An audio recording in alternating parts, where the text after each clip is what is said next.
Di Aceh, laut tidak dipunggungi. Bagi masyarakat bumi Serambi Mekah, laut adalah etalase yang menjuntai sepanjang 266 km lebih dari bagian timur hingga bagian barat selatan Aceh. Penegasan tersebut disampaikan oleh Wakil Gubernur Aceh Insinyur Nova Iriansa MT dalam sambutannya saat membuka secara resmi Simposium Nasional dan juga Expo Perikanan dan Kelautan yang digagas oleh Fakultas Ilmu Perikanan dan juga Kelautan Universitas Tengku Umar Senin 16 Oktober 2017. Wagub juga memaparkan bahwa Aceh adalah salah satu kawasan yang memiliki sumber daya kelautan yang sangat besar dan layak menjadi poros maritim Indonesia di wilayah barat. Tidak mengherankan jika nelayan merupakan salah satu mata pencaharian utama rakyat Aceh. Untuk diketahui, ada puluhan ribu keluarga masyarakat Aceh yang hidupnya menggantungkan diri dengan usaha perikanan dengan armada kapal mencapai 17.000 unit. Potensi perikanan Aceh diperkirakan 1,6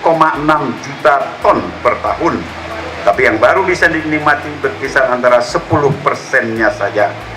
Yang banyak meraup untung dalam sumber daya perikanan kita itu justru kapal-kapal asing berukuran besar yang selama ini kerap melakukan praktek illegal fishing di kawasan Laut Aceh. Karena itu untuk meningkatkan produksi ini kita mendorong agar operasi pemburuan kapal illegal fishing di perairan Laut Aceh terus kita tingkatkan.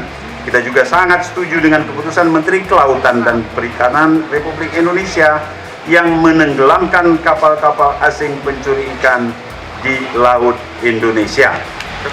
Kalau saya tidak bisa lagi dengan jabatan saya melindungi dan menjaga aturan-aturan tadi, maka hari ini bapak-bapak semua,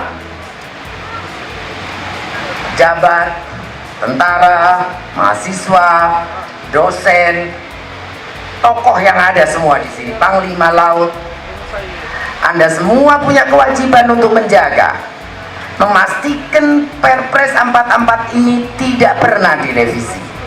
Bisa? Masuk kalah. Susi saja ngusir 10.000 kapal, selesai kok 2 bulan.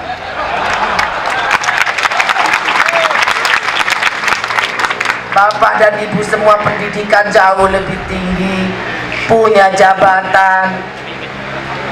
Kurang apa?